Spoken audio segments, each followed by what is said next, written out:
Thank you. I don't know about you, but we've really enjoyed this NGA. Everybody has participated. And I also think the spouses are really having a great time, and they're a very important part of our NGA gatherings as well. And so good afternoon to everyone, and welcome back for our final plenary session. And it's fitting that we're ending this weekend's discussions with a topic so fundamental to the reason for the National Governors Association, and that is bipartisan leadership. We're honored to be joined today by David Rubenstein. Many of you know David as a leader in finance and private equity, having founded and led for many years the Carlyle Group. Prior to founding Carlyle, David practiced law and served in the White House. David has also been a leader in patriotic philanthropy, giving generously to support icons of American history from the Washington Monument, Monticello, and Mount Vernon, among many, many others. Mr. Rubenstein has also provided to the U.S. government long-term loans of his rare copies of the Magna Carta. That is just amazing to think about that. The Declaration of Independence, the U.S. Constitution, the Bill of Rights, the Emancipation Proclamation, the 13th Amendment, the first map of the United States, and the first book printed in the country. Additionally, David has an insightful interview technique, and he has a program on Bloomberg Television that focuses on leaders in government, business, academia, and philanthropy. With that background, David is going to moderate a discussion around bipartisan governor leadership. And so participating in this will be Governor Phil Murphy, and coordinated by David Rubenstein, our moderator. Please welcome to the stage both David Rubenstein and Governor Phil Murphy.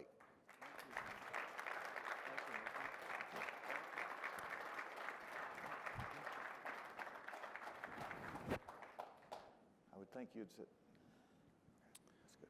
You good here? You want here? You all right? So, thank you for inviting me to be here, and thank you all for joining us. Why don't we just start and ask the basic question of what's so good about bipartisanship? I mean, we talk about it as if it's a great thing, but the British seem to be doing okay, and they don't have bipartisanship. The Parliament votes on party line votes, so is bipartisanship such a great thing? Governor? Well, first I'll say that partisanship is a good thing, and that is Governor Murphy and myself, we're of opposite parties. We contend with each other in the political landscape, and I respect that, and there's a reason for a division of parties in terms of fundamental differences, perhaps of philosophy. But bipartisanship really comes into play, particularly as governors, and should be for any leader, once you get elected to office. So you fight in the trenches, and then you come together, and I think that's what's unique about governors is that we're problem solvers. And if we get away from being problem solvers in our society, we fail to meet the needs of our citizens. And so to me, that's where partisanship slows down and bipartisanship kicks in. Governor, you were a member of Congress before you were governor, and it seemed to be in those days there was more so-called bipartisanship. Do you think that it's just gone away in Congress? Bipartisanship is a thing of the past, the way Congress operates today? You know, that's a great question, and I spent some time thinking about it because we have a number of governors that spent time in Congress as well. And I go way back, and through our country, we've had some real fights in Congress, sometimes physical fights. So there's always passion. And I went through the President Clinton's administration. I've served in a couple different administrations, but Congress, when I went there, and it was 20 years ago, we had bipartisan get-togethers. We went bipartisan retreats as a freshman member of Congress. We sat there with Democrats, and we tried to figure out things that we could work on together. That no longer happens. And so what's unique about the National Governor Association is that we're here together, we spend time together, and that builds a relationship that crosses party lines. I think that's very important in Congress and at the federal level, and we're just not seeing that right now. So, Governor Murphy, you were a partner at Goldman Sachs. Was that a bipartisan place? What were the politics like That's all there? we talked about.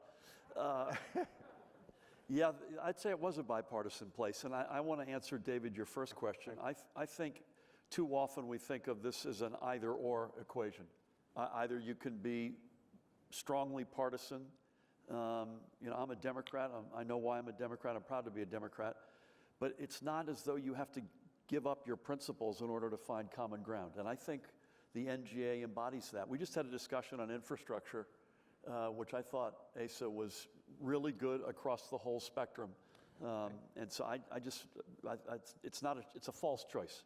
So when you were ambassador to Germany, appointed by a Democratic president, did you say, I will treat the Democrats that come over better than the Republicans that came over, or it didn't work that way? No, I'll tell you an interesting story. Thanks largely to John McCain, who was still alive and well, who really led for really decades congressional delegations, particularly as it relates to security matters.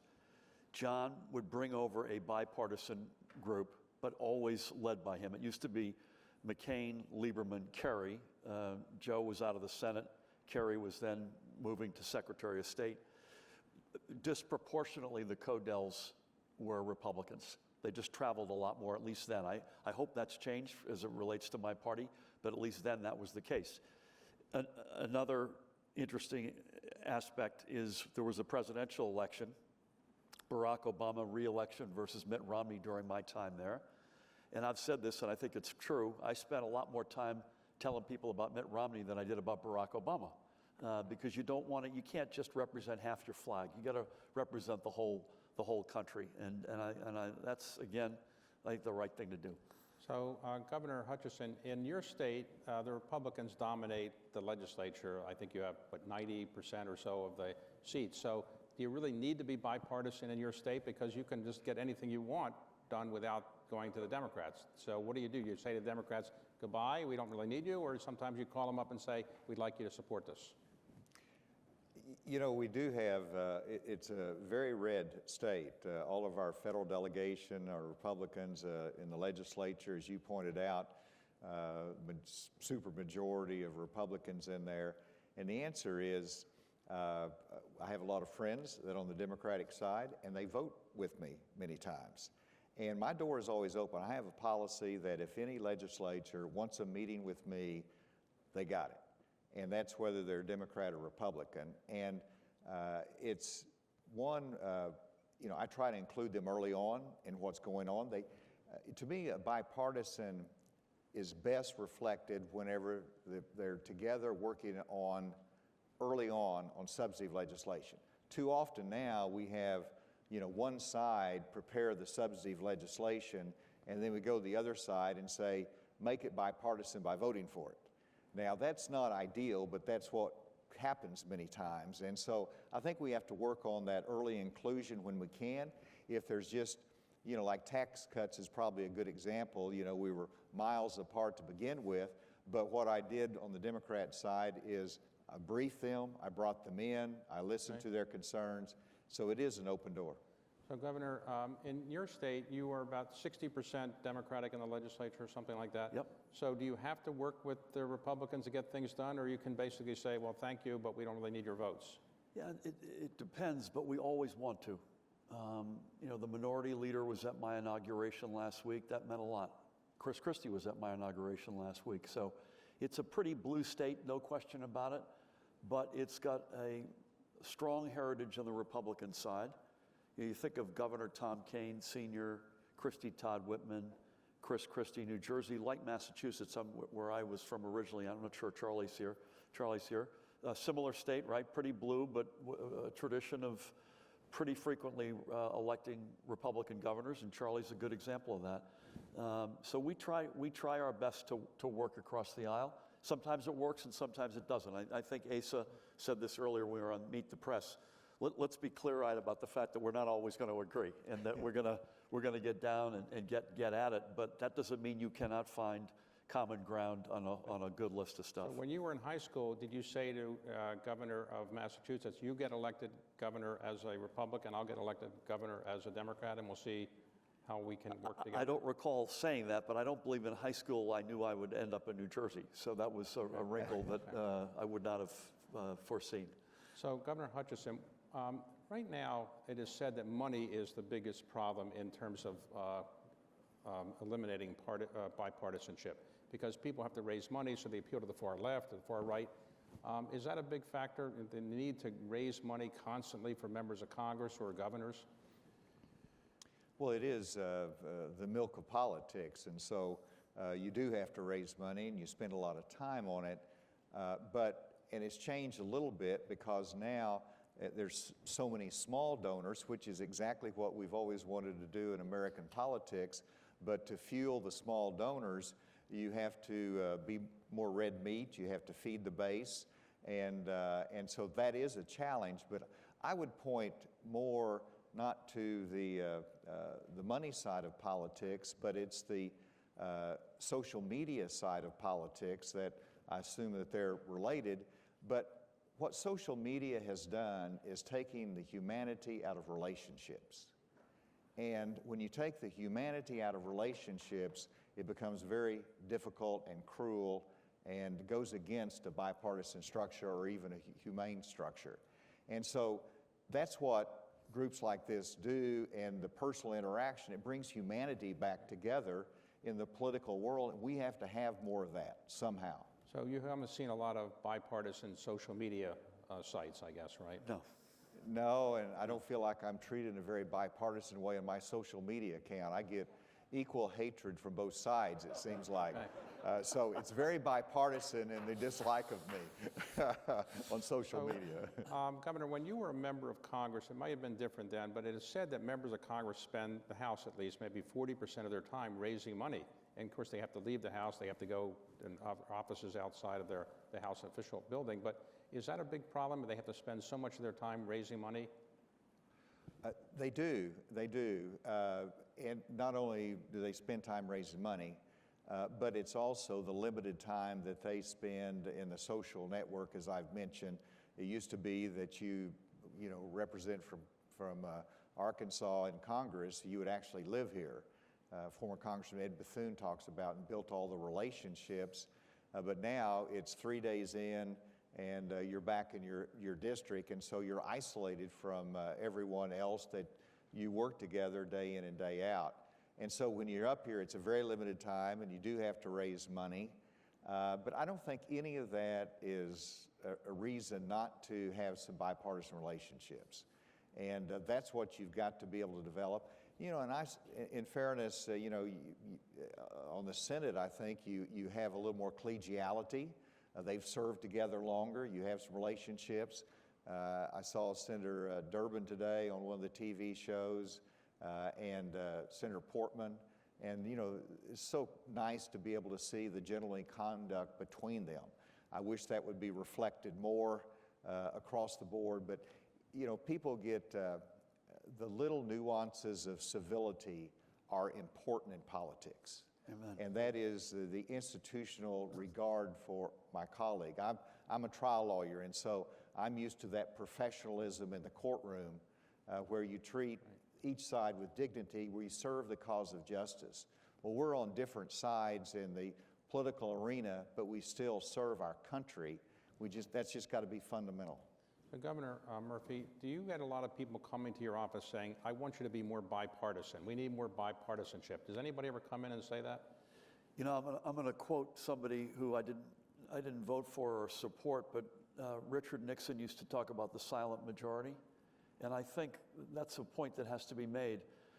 I think there's a whole block of folks out there in both parties and in independents, and in New Jersey, independents are about as big as either of the registered parties, who are desperate for us to find common ground and to get along, to make progress clearly, right? So they don't want us just to get along and stall. They expect us, and I think in this respect, governors have never mattered more. So it's probably not the folks who are screaming or knocking on my door, but I just feel, and I think there's a fair amount of evidence, there's a very big chunk of our country that is desperate for us to find common ground. Okay. Let's suppose President Biden is watching right now on C-SPAN and he says, hey, I really want bipartisanship. Governor, Can you give me some ideas on how I can get more bipartisanship in Washington? And the same with question for you, Governor. What would be your suggestion to the president, what he could do? I want Governor Murphy to go first on this. Okay. Yeah. I don't have the experience in Washington that Asa has, so I have to say I'll give you my best. Listen, I think whether you voted for him, support him or not, this is not a flamethrower, right? So this is a guy who tries to find. He's been in Washington for 40 odd years. He's in this line of business for the right reasons, and I just at every step of the way trying to do the right thing. I can't give you any insight as to what's going on behind the curtain, but I'll give you an example. We were I was honored to be invited to the farewell dinner for Chancellor Angela Merkel in July. 25 people, one table, and this is the president's invitation. Mitch McConnell on one side. I've got Kevin McCarthy beside me, in addition to members of military, Secretary Clinton, General Colin Powell, sadly passed not that long after it. The byplay in that room between Senator McConnell and the president, as an example, I think there is a real desire, and I believe and hope that it's returned, to find common ground. In the infrastructure session that we just had, which was a bill passed with a very significant bipartisan majority, seems to me to be a model. Let's try to use that as a model and put some more runs on the board. Okay, Governor? How'd I do? What would you tell the president he should do? When you look at the president, first of all, I got to know then Senator Biden when he was senator. I was in the House, and then subsequent to that, I was head of the DA in the Bush administration. And then Senator Biden asked me to come to Delaware and to do an event on drug policy. We did that together, and so I knew him as working across the aisle in a bipartisan way, and I knew his heart for criminal justice. So I got to see him in that venue, and then I see him as president, and I just see him driven by a base. And I think, like when he went down to Atlanta and spoke, he tried to fire up the base. And so there's limitations. You've got to even be more careful as president versus whenever you're in the House or the Senate. And it's more important in that regard. So I would urge the president to really use the tone out there that reflects civility and bipartisanship across the board. And I think that would be helpful. But also, what's the biggest policy initiative? I mean, right now he's trying to do is build back better, the social spending program that's not going to go anywhere. I think bipartisanship is that if there's one granular part of that Republicans might have an interest in, work on that side of it, break it down. And I think if you want to get things passed, you've got to include the minority view early on in that process. So Governor Murphy referred earlier to a congressional delegation that Senator McCain used to lead. When you were a member of Congress, did they have congressional delegation trips they called CODELs, where members of Congress go around the world? They were called junkets by people that didn't like them, but I was told that's where members of Congress got to actually bond with each other, and Democrats and Republicans actually socialize a little bit with others. Do you think that's a mistake to have eliminated them largely? No, I think the NGA ought to be starting GODELs, governors' delegations that... I strongly endorse this. And of course, for the public benefit, we're not going to do that. But the CODELs were very important in Congress because, one, they had to be bipartisan. You could not go as 3 Republicans or 4 Democrat members on a trip. It had to be bipartisan. And then, one, you're doing important work, but you're doing it together, but you also have some social side to that because you have diplomatic work to do overseas. So, it was very beneficial. I was on the Intelligence Committee, and I'll never forget some great trips that we went on a bipartisan way, looking at intelligence issues across the globe, and those relationships continue. So, Governor Murphy, you're going to be the new chairman of the NGA, is that right? So nobody has saying to stop the steal or anything. There's none of that, right? It's everybody said it's uncontested. Is that right? My election as vice chair is being contested by some, but I hope to, no, I'm kidding. God willing, David. Okay. May I just say one other thing on the CODELs, particularly in matters of security. So I would think intelligence, defense, diplomacy. McCain was the gold standard, and that role that he plays or played, we suffer from his no longer being on the stage. He was the quintessential, let's show the world America at its best. Now, the NGA is famously bipartisan or nonpartisan. So why is that? How have you been able to do that? Why aren't you having political fights all the time here? You seem to be, shifting between the Democrat and Republican in terms of leadership. Nobody's throwing food at each other. There's no problems here. What is the secret to the NGA being so nonpartisan or bipartisan? We're governors. I mean, we have practical problems that we have to solve every day. And it might be getting bridges built. It might be fighting the pandemic. It is computer science and education that we're emphasizing. None of those issues are, influenced by partisan politics. Now, we always have some different approaches there and maybe different ways to do about it, but there's so much we can agree upon, first of all. But everything I just said, you can agree upon at the national level as well. And so there's nothing unique about governors other than the fact that we have to get things done. And we have to lead, and people hold us accountable for results. And if you're held accountable for results, truly, then you are going to be working more across the aisle. So when you're a governor, people come to see you all the time. It is said that when you're a president, people say they're going to say certain things to the president. When they get in the Oval Office, they're afraid of saying it because they're intimidated. But people come into the governor's office, are they intimidated with telling you what they really think, or do they just kind of soft pedal the message? David, I live in New Jersey. What do you think? Probably not that much soft pedaling. No punches are pulled. Okay. So when you go to see the president and you give him some advice, do you pull your punches, or you say, this is what you got to do, or otherwise you're in trouble? You don't say that? Yeah, I think we're pretty frank. I wouldn't say necessarily to the president all the time, but we're pretty we've got a good relationship with his team, as we did with President Trump's team.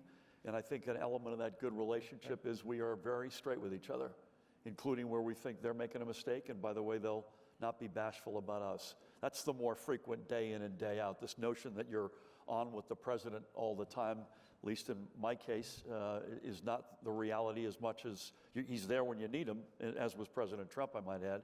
But the teams, you're in a constant dialogue at all levels, and I think it's a very frank relationship. So, Governor, very often governors have emergencies in their states, hurricanes, floods, or whatever. When you have those kind of problems, do you detect the difference between the Democratic response from a Democratic president or a Republican president? Generally, no. But let's relate it to the pandemic. Just generally no. What about all the time no? Well, generally no. Okay. But I think there's some lessons we can learn from the pandemic, though. Okay. And that is, first of all, both administrations have worked with the opposing party very well. I recall the calls with President Trump, with the governors participating, and it sure looked to me like they provided just as much aid to New Jersey and New York and the Democratic states, and there was no favor. They just worked with us. But the same thing could be said about the President Biden's administration, that I get just as great a response as a Republican in a Democratic administration, and there's not any favoritism that I see, in terms of those kind of responses. Now, there are some differences philosophically between those two.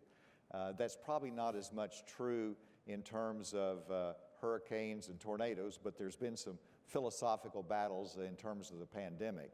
But there is a difference in sometimes the response capability of an administration, but that's not partisan, that's competence or management skills and the team you put together. I'd add FEMA as an example to that. The relationship that we've had with FEMA in the last administration and this administration has been strong across the board. Nobody ever asked us what party we were in, and and So- they were there. When you are meeting with people that come into your offices, do either of you know for certain whether somebody coming in is a Democrat or Republican? Let's say it's a business person or just a citizen. Do you ever make sure you know whether a Democrat or Republican, or it's not your major focus? I mean, if they're elected, you know, Right. right? Or if they're prominent in their party, you know, but it doesn't come up for me. I mean, if they've got a need, you want to hear them out and try to help them. Well, you know, and that's where, to me, politics is about addition. So if I have somebody that comes in and I might know that they supported my opponent or they're on the other side, you want to help them because you want to show them that we can get things done. And that's part of being in a small state, perhaps, but that's politics is about addition. And so, no, we don't check, and particularly when it's the public comes in. Obviously, you have no clue who they are, and that's who you want to be responsive to. So do you ever get people in your party saying, don't be so nice to the Democrats, or just, make sure you ignore them? Does that ever Yes. happen? Yes, That yes. happens. Well, Can you name the specifics of people that... no, but here, I'll tell you this, and there's the, in Arkansas, we've always operated fairly bipartisan or just trying to get things done, but, now, you have to have a Republican sponsor on a bill if you wanted to get respect and to get it passed. And so it's more difficult for the minority to have the lead idea and to get it through and to get the support that it needs. And so you have some that say, I'm not going to support that because you got the other party on it. And, you have, that's even magnified in Washington, of course, traditionally. If the Republicans are in charge, usually the Republicans lead on the bill, and it's hard to get Democrats on it and vice versa. And that's where I think we have to work is I don't want our state to operate in that, Right. in that manner as we see in Washington. Before we ask some other governors for comments, I just ask a final question of each of you. So, Governor, you were a partner at Goldman Sachs, then ambassador to Germany, now governor. Is this the best job, better than being a partner at Goldman Sachs or better than being ambassador? And what's the biggest challenge today, in your view, to being a governor of a state like yours? I think it is the job of a lifetime, and that should not denigrate the experience of representing our country overseas, in my case, to a great ally in Germany. But being, when you're an ambassador, policy is made in Washington. You can contribute to that policy, but it's made in Washington and you execute. So you've sort of got the front end Right. of the job. As governor, you've got the whole shoot and match front to back, and you see a straight line between I took this action and this is a life that I impacted. The biggest challenge, I think we're still, thank God it's better, and knock on wood, it continues to stay that way, but get through the pandemic, get this thing it's such that we can live with it and make sure that we've got an economic recovery and a recovery of our kids, particularly in their learning loss. I think that those are the big challenges before us. Governor, so this is the best job you've ever had, and is there anything that you think is, you could do better than you're doing now in terms of being more bipartisan? Well, first of all, being governor is the best job, but also contrasted, as Phil has said, that, I've been in appointed positions in the administration. There's nothing more liberating and powerful than being elected by the people of your state. And that's true whether it's Congress or whether it's governor. And so being elected is liberating, it's empowering, and people think it's more constraining, but to me, that's part of what makes it the best job. And then, of course, you can get things done. So governor is, one of the best jobs in America. In terms of, how we can do things better, I think all it is just simply working at it and providing leadership, as these governors do, that we set the example, we set the pattern, people follow us, and we need more leaders that reflect the values of the NGA. And as I was pointing out a minute ago, if there's a good idea out there that one of my colleagues from across the aisle have, I want to be able to take it and put it in Arkansas. Right. It doesn't have to have a Republican label on it, and I think we ought to be idea-driven. And that's my lesson. So in Arkansas, does the esteem in which you're held by your voters gone up because you're the head of the NGA? No. No. No, but it's quite an honor, actually, and they stay away from what they see as national views on things. We have a tradition. Former Governor Bill Clinton was chairman of the National Governor Association. Former Governor Mike Huckabee was chairman of the National Governor Association. So I'll just reverse what I said earlier. I think they do take great pride in the fact that their governor is respected among their colleagues. Governor Murphy, sometimes on late night shows, comedians will make fun of New Jersey. You maybe have heard of that. So why do they do that, and what can you do to combat that? I love these questions. Okay. They do that. It does, and we are the butt of a lot of jokes. That's for sure. But there's no state like us. But I had an incredible honor 2 weeks ago.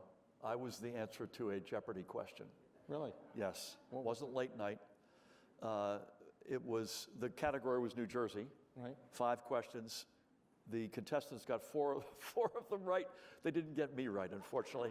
I'm the first Democrat to be reelected in 44 years, so that was the question. Really? Who's the first person to have done this in 44 years? And unfortunately, nobody came up with it, so I'm going to go back to the drawing board. Okay. So some of you may have heard me say the highest calling of mankind, I've often said, is private equity, but some people don't agree. And one of my former partners didn't agree with me, and he ran for governor of Virginia, and there he is, Glenn. So Glenn, how's bipartisanship now in Virginia? Well, first of all, David, thank you for hosting today, and what a fascinating discussion. So thank you both governors. And I am relying on my deep experience of 2 weeks to respond to your question. But I do think that there's a real opportunity for us as governors to embrace the idea that we're problem solvers, but to do it in a way that when we do disagree, we can do it without being disagreeable. And I think how we behave and treat one another is paramount to actually establishing maybe a different way to role model how we lead.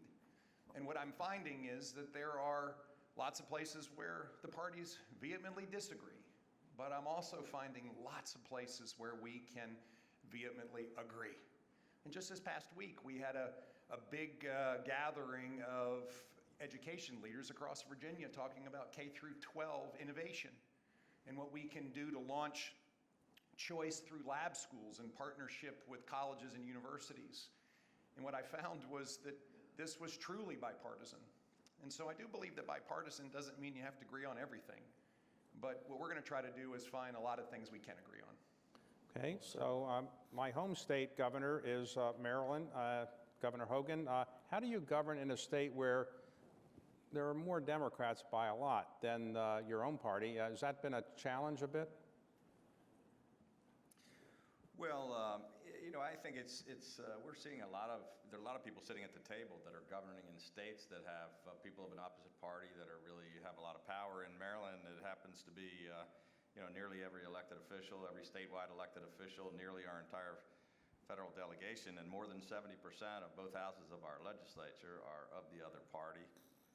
But we've been successful in getting things done for the reasons that, everybody's talking about, and that is, just taking the best ideas, regardless of which side of the aisle they come from, and there aren't just Republican solutions or Democratic solutions, by being willing to work together, to find that common ground where you can all reach agreement. And we've been pretty successful at that. So in Maryland, I was reelected in 2018 in a place that doesn't normally reelect Republicans. I'm the second one in 243 years. But I think it's because people, the average voter, I think, really wants to elect people that'll just get things done and that's willing to work together to get it done. And I think the voters reward you for that. Okay. So, Governor Baker, was Governor Murphy a good student in high school? And what is it like to govern as a Republican in Massachusetts, which is not a famously Republican state? I am sure that Governor Murphy was a better student than I was. I don't know about that. Because there's a lot of room there between me and the top of the pile. I would agree with, Governor Wolf plays an interesting hand in Pennsylvania. He's a Democrat with, I think, both a House and a Senate that is led by the Republicans. I really think that this will be a little controversial. I think if you're a governor and you don't get anything done, you don't get reelected. And you're not focused the day you walk in the door on that next election because you know you need something to talk about that you accomplished when you go before the voters again. And I have always thought that part of what makes state government interesting to me is, this thing about who comes through the door. Most of the time in Washington, the people you're meeting, if you're an elected official when someone comes through the door, is they represent something. They're getting paid to advocate for an organization or a cause.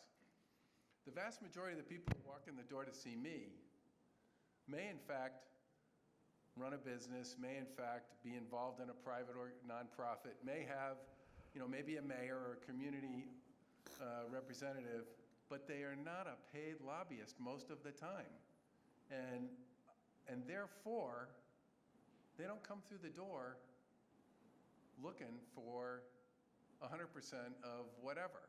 And what they really want out of me is an ear and an understanding and an appreciation for whatever it is that they're involved in. And I just think the dialogue and the dynamic at the state level especially makes you focus on progress because that's how we all get judged. And I agree with everybody who said that, there are certain things that are Republican and Democrat, no question about that. But I just gave my State of the Commonwealth and talked about all the things that the Democrats in the legislature and the Republican administration got done over the course of the past 7 years. And it was a long list, and we left a ton of stuff on the floor. So I just think these jobs,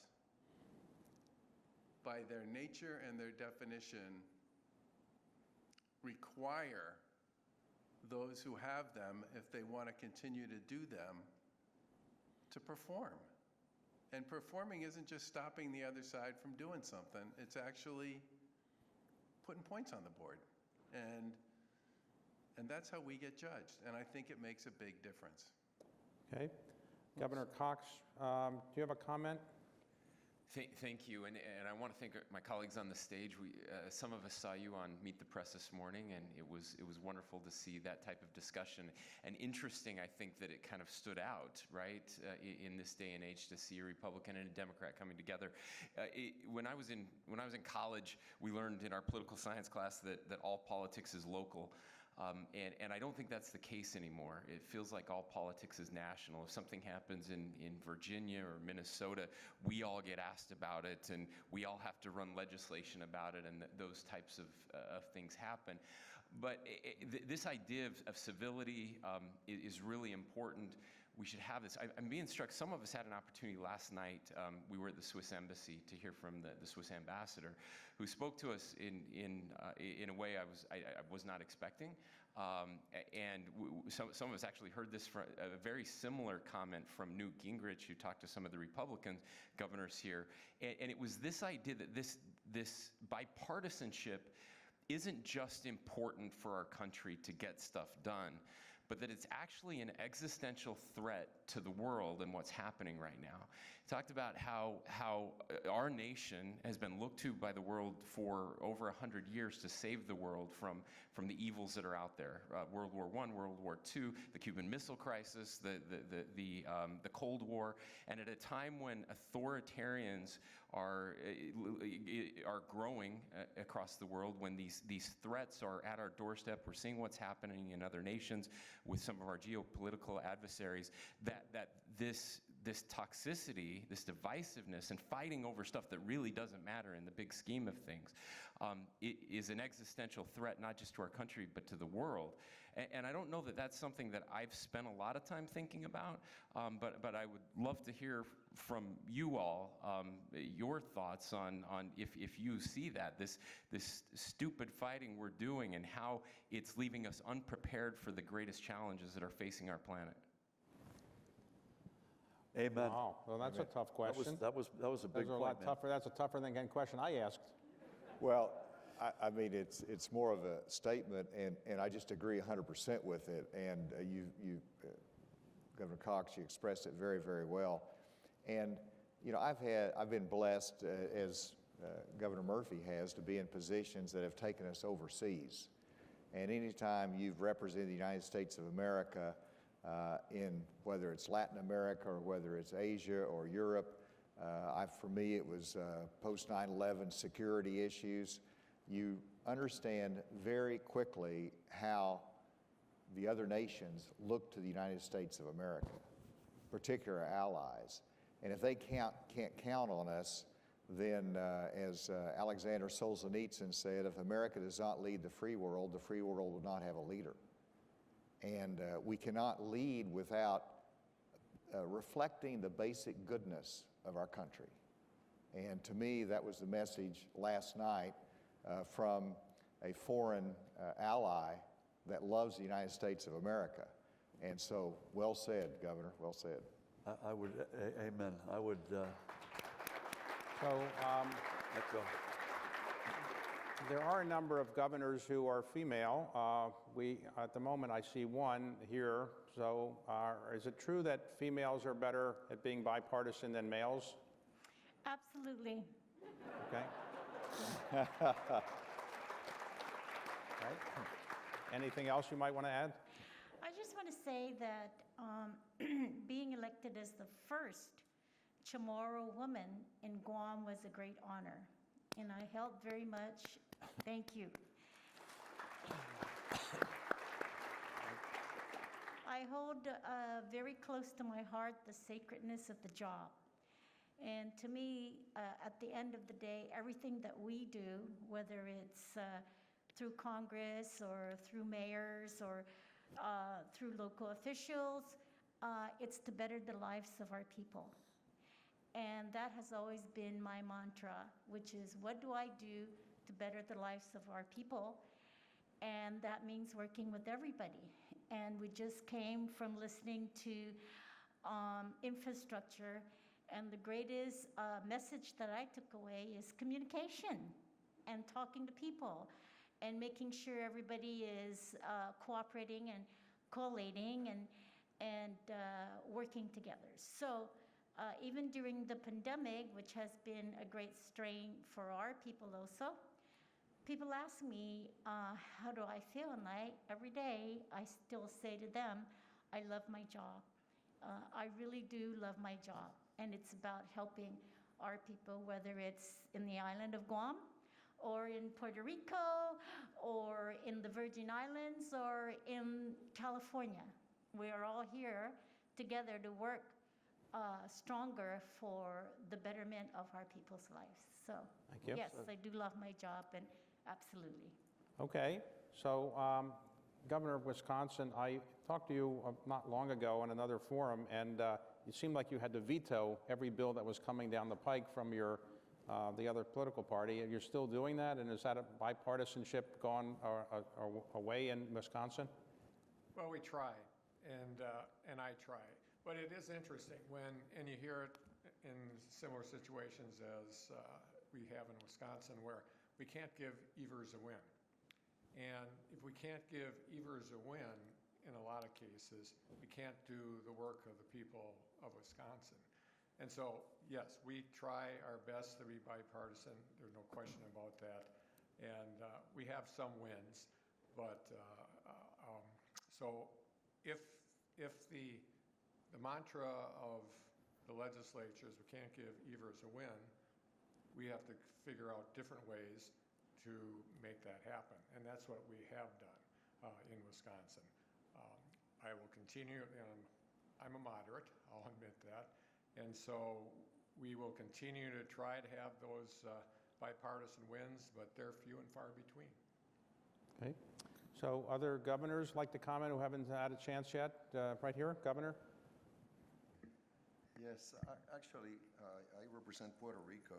I am the governor of Puerto Rico. I served in Congress for 8 years representing Puerto Rico. Now I've been the governor for a bit more than a year. Which job is better? This one is much Oh, really? better. I agree with everybody else. This is the best job I've had, and probably the best one I'll ever have. Now, one thing I have done throughout my public life is to advocate for my constituents to be treated as their fellow American citizens in the States. It's like my mantra. And I have to say that this organization is treating me the same. It's treating me like any other governor, and I really appreciate it. So that's what I'll say. Okay, thank you. All right, so Governor? This is Governor Paulus. Governor? Paulus. Chairman Go ahead. Paulus, yeah. Yeah, thank you. I was going to ask about kind of non-partisanship versus bipartisanship. So, to a lot of folks out there who aren't in this room, because we're those of us, I think everybody here is a member of one of the two main political parties. Neither party is actually very popular, so people don't really like Republican ideas, Democratic ideas. In our state, unaffiliated voters are the strong plurality. I mean, over 40%, 41% of the voters, so they outnumber both. And I think bipartisanship can almost sound conspiratorial. If Republicans and Democrats agree on us, they must really be screwing us. So I wanted to ask about kind of non-partisanship versus bipartisanship, and how I think what much of the public wants to see is more of a less partisan lens rather than just a bipartisan lens from two unpopular parties. Comment? Mr. Chairman? Well, yeah, I'll take that on first because I've got a nephew who is a state senator. In fact, people ask me how my first term was so successful, what the key was, and I said have two nephews in the legislature always helps. But one of them became an independent, and so we have an independent, we have Democrats, we have Republicans, and so when I say bipartisanship, it really speaks to all the realm of elected officials and all those that are engaged in public service.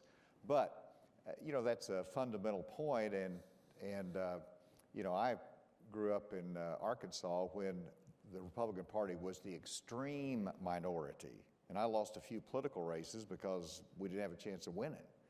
And so, I fought hard for a two-party system. And I think it's a uniqueness of the history of America that we've had a strong two-party system. We've never had, beyond the two major political parties. Now, there's many parties that you see on the presidential ballot, but our history is that whenever there's a good idea, one of the major parties will absorb that. And so I'm a little bit of a defender of our two-party system. But recognizing that, I've had to run against libertarians. There's an official party in Arkansas, and that can happen. But I like the strength of the two-party system, but we've got to prove to America that we actually can get it done and that our ideas matter. Because I agree with you, Jared, there's a lot of frustration with both ideas right now, on both sides. I'd just say that our math is similar to yours. You don't win a general election without taking a chunk of that 40%, whether it's bipartisan or nonpartisan, I'm not sure, but it's a fair point. But I think also just folks want to see us get stuff done. I land where Asa is. I'm a Democrat, I know why. I'm at peace with that. You're a Republican, you know why. You're at peace with that. At the end of the day, I still think that's the right model. Having seen parliamentary systems and the cumbersome reality that brings, for as challenging as it may be some days, and it's pretty challenging these days, I'll take ours. Okay, Governor? Yeah, thank you. I love this topic, and what all the governors are talking about here is the way we think about it in Oklahoma is, and I use the saying, we want to be top 10 in everything that we do. So really, if you focus on running the state like a business, we really want the same things, whether you're Republican, Democrat, you live in rural or urban parts of our state. We want the best education for our kids. We want the best infrastructure. Let's be top 10 in bridges and road conditions. We want the best access to health care. We want the best economy and the best jobs. And so I remind as I'm bringing the Democrats together in the legislature, let's let Washington D.C. mess with the politics side. Let's get down to business and let's move our state forward on all these different metrics. And so, Governor Baker said it very well. I mean, the jobs of governors are to deliver better services for their citizens, run their state more efficiently and effectively, and think about the taxpayers as we're moving these things forward. And so I think when we focus on those four things, we can argue about a few of the details, but I think that's the way to bring it down from the state to the state levels. And really the states are who implements these policies. The federal government has a lot of money, and they've got some of the purse strings, but ultimately it's the states that deliver and build the roads and build the schools. And so we need more state involvements. That's why I love this organization and the camaraderie and the sharing of ideas in this room. But we say it that way. We say, hey, let's just focus on these four things. Let's not worry about the politics. Let's get down to business for Oklahomans. Okay. Well said. Other John governors Carney. right here? Yeah, I thought maybe I'd tell a few stories about the state of Delaware. Might give a window into President Biden's background. For most of President Biden's career, going back to his first election in 1970 to a local county council district, I guess half and half has been dominated by Republicans first and more recently by Democrats. But we're known for something that's called the Delaware Way. And the Delaware Way, for me, is best explained by a tradition we have on the Thursday after the election every other year, where all the candidates, the winners and the losers, gather in the lower county, which used to be very competitive, now very much a Republican county. And they'd ride together traditionally in horse-drawn carriages. And they'd come together and there'd be bands and all the high schools and everybody was represented. And at the end, there was a ceremony where all the committee chairs of the respective parties, the Democratic chair, the Republican chair, and now even the third-party chairs, come together on the stage and they actually bury the hatchet. Take a hatchet, put it up there. Democratic chair grabs it, the Republican chair grabs it, and they put it in a box, and they bury it with sand from Dewey Beach on the Atlantic Ocean. Most Washingtonians have been there. What happens in Dewey Beach stays in Dewey Beach, I know that. And it's symbolic for sure, but what it says is the election season's over. We're Democrats and Republicans, third party for sure, but we're Delawareans first, and let's go and do the business of the state. And for so many years, legislators of both sides of the aisle, it took that to the work that they did. I can remember when I was lieutenant governor, if I closed my eyes and kind of muffled the voices, you couldn't tell whether somebody speaking on the floor of the Senate was a Democrat or Republican based on what they were saying. Now it's changed significantly since then. But when Senator Biden surprisingly won as a 29-year-old, not old enough to take the oath of office then until he turned 30, he beat a long-serving Republican two-term governor, 2 or 3-term United States senator, and he did it running that way. And politics in Delaware, since we're so small, we're shy of 1 million people, 1 congressional district, politics is very personal. It's much more personal than it's partisan. Governor Cox said something that I think holds true in my state more than ever, which is politics is not as local as it used to be, even in a state where it's been so personal for as long as I can remember, and certainly in the political career of our president, because everybody's whipped up on the right and the left, frankly, by what they read and see on social media. And it's really a shame, in my view. It's gotten in the way of the Delaware way, makes it more difficult for me as governor to actually get support from my own party in the legislature. And I think it is a window into President Biden. His politics and the way he approaches it is very personal.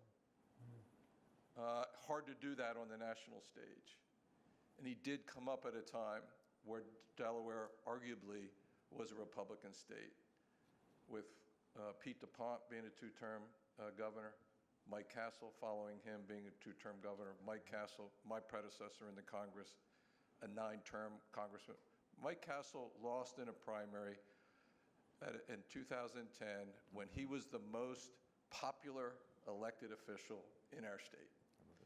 And that's, there are lots of factors there. But I say all of that just to kind of paint a picture of a state where President Biden grew up as a politician and what he brings to the job every day, which is that kind of personal approach to politics where getting things done is more important than anything else. Does the hatchet thing still happen? Oh, yeah. Well, Hatchets thing still happens. so the other question When I was sworn in as a member of Congress, I felt like they handed out hatchets to everybody. So, has anybody refused to bury the hatchet? Not that I'm aware of. Now, there was a very contentious Senate campaign within the last 10 years. I don't remember the exact election. But it's not just burying the hatchet. You have to ride in the horse-drawn carriage with the person that beat you or you beat, right? That's hard to do. Yes. 2 days after the election. Yes, it is. Yeah. Wow. And I remember one of those successful candidates refused to ride in the carriage with the other one, walked alongside of the carriage, and I won't mention any names about that. That's so great. well, there's a long tradition of that in the United States, too. When John Adams was defeated by Thomas Jefferson, he refused to go to the inauguration and left town before Jefferson was sworn in. So it's been going on for a long time. I think do other governors want to say anything before we wrap up? Anybody else? Let me just take the privilege of the moderator to say thank you for a terrific conversation. Thank you all for joining. I would like to remind you that when President Kennedy wrote his famous book, Profiles in Courage, it was about bipartisanship because it was really about members of Congress taking votes that were politically difficult for them, and really they were ones that really required them to be more bipartisan than they would otherwise have been. I hope that we can have another book on Profiles in Courage in the not-too-distant future with similar examples that are occurring in Washington. There are some examples of that from time to time. And just close with reminding what everybody said, what President Kennedy said at the end of his inaugural address, which was, "The good conscience our only sure reward, with history the final judge of our deeds. Let us go forth to lead the land we love, asking his blessing and his help, but knowing that here on earth, God's work must truly be our own." So I like to feel that bipartisanship is God's work on earth, and I hope all of you will continue to do what you're doing in bipartisanship ways. And governors, thank you very much. Thank you, David. Let me, before we go, let me have a final word. We were going to recognize Governor Mills, who had to depart, but of course we're having our July meeting in Portland, Maine, and just to get you excited and interested in it, I think we have a brief video before we adjourn, if we can play that. Hi, this is Janet Mills, Governor of the great state of Maine. You know, at the 2020 winter meeting, I invited you all to Maine for the 2020 summer meeting, but a once-in-a-century public health crisis deferred those plans. To address this pandemic, we've been communicating closely, if virtually, these past 20-plus months, and I know how hard governors have worked to protect the citizens of their state, commonwealth, or territory.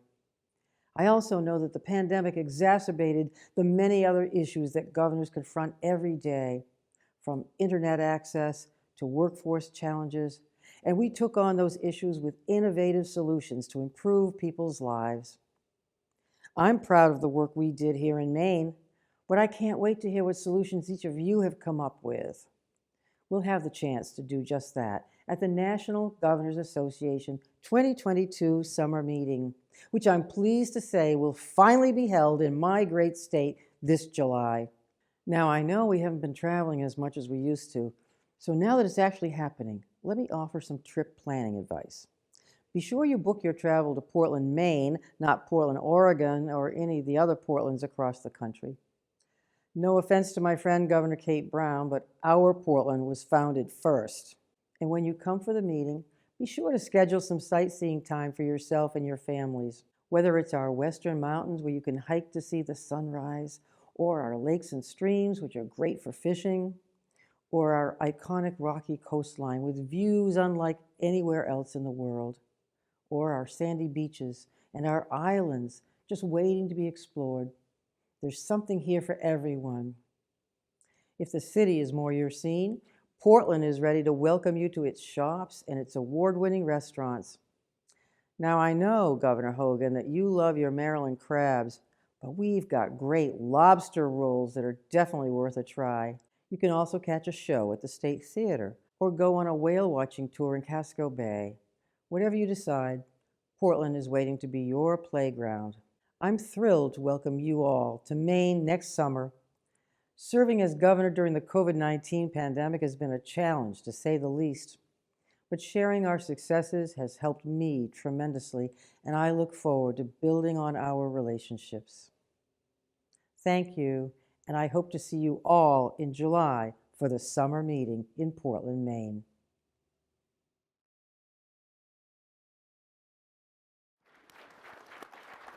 David, we expect you to With be that, there. we stand adjourned. Thank you. That's great. Really appreciate it.